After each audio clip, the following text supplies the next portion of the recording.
The crash came first. A sharp, heavy sound that sliced through the quiet night. Mira froze. The clay pot she had been shaping shattered on the floor, pieces scattered like frightened birds. Her hands were trembling, but not from fear of the broken pot. It was from what she heard next. A whisper. Soft. Close. Mira, don't lie again. Her eyes darted around the small room. The fire flickered. The walls stood still. No one was there. Who's talking? She whispered, her voice shaking. Who's there? No answer. Just silence. But she felt it, that strange stillness, like the air itself was listening. And that was the night Mira's life changed forever. Long ago, when people still spoke to the wind and the stars answered back, there were creatures known as the spirits of truth. They walked among men, invisible but always listening. Wherever lies were spoken, they appeared, not to harm, but to correct. But then came King Aaron. A man loved by his people, feared by everyone else. He called upon the spirit of truth one morning, raising his sword high. I swear before you, he said, to rule with fairness and honesty. The spirits appeared, their forms glowing like morning mist. We will hold you to your word, they said. But King Aaron was a clever liar. Behind his promise, he built deceit upon deceit, stealing from his people, hiding his greed behind beautiful words. When the spirits returned to confront him, he laughed. What will you do? You are only wind and light. I am flesh and blood. I rule this land. His arrogance angered the gods. From the heavens came a thunderous voice. You spirits have judged men too harshly. For your pride, you will no longer walk among them.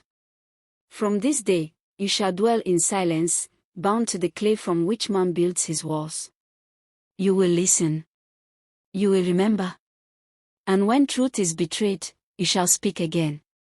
And just like that, the spirits vanished.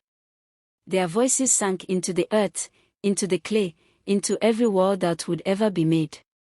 Years passed. People forgot. But the clay didn't. Mira didn't know any of this. She was just a potter's daughter, married to a merchant named Daniel.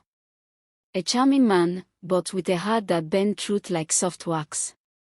That evening, Daniel came home smiling, tossing a bag of silver onto the table.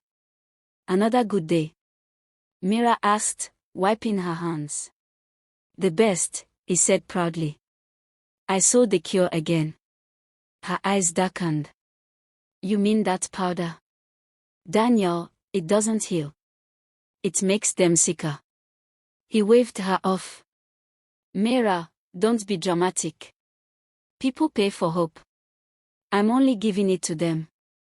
Mira felt something break inside her. You're lying to them. Daniel leaned close, eyes cold. Then don't tell anyone. And that's when the wall whispered again. Truth denied becomes a curse. Mira's eyes widened. Daniel, did you hear that? He turned, confused. Hear what? The wall. It spoke. He chuckled, shaking his head. You've been breathing too much smoke from the kiln. Go to bed. That night, she couldn't sleep. The whisper wouldn't leave her mind. So she sat beside the wall, trembling, and whispered, Who are you? The wall groaned softly, the clay shifting as if breathing. Then a voice, calm, heavy, ancient. We are the spirit of truth. Once, we walked freely. Now, we listen from the clay. Mira's throat tightened. Why are you speaking to me? Because your heart has not lied, the voice said. But your house is filled with deceit. Tears filled her eyes.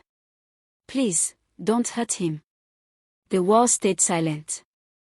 The next morning, Daniel left for the market.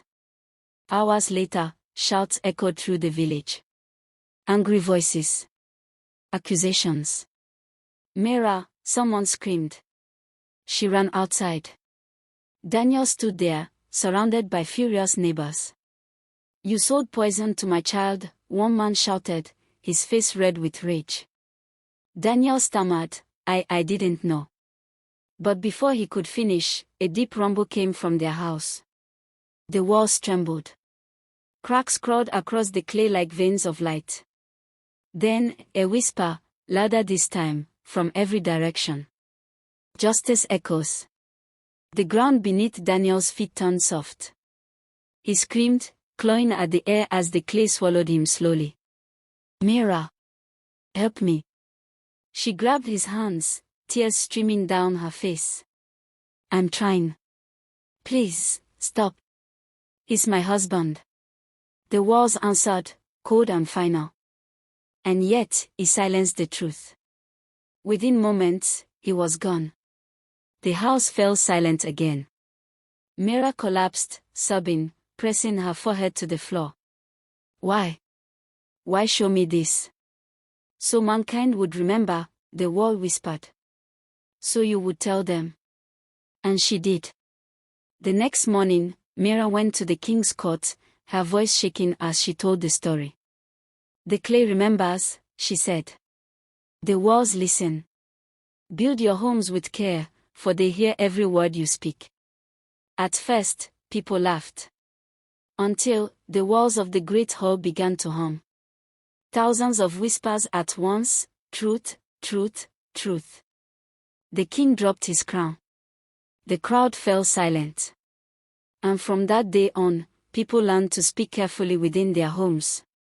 Secrets were whispered softly, and lies never stayed buried for long.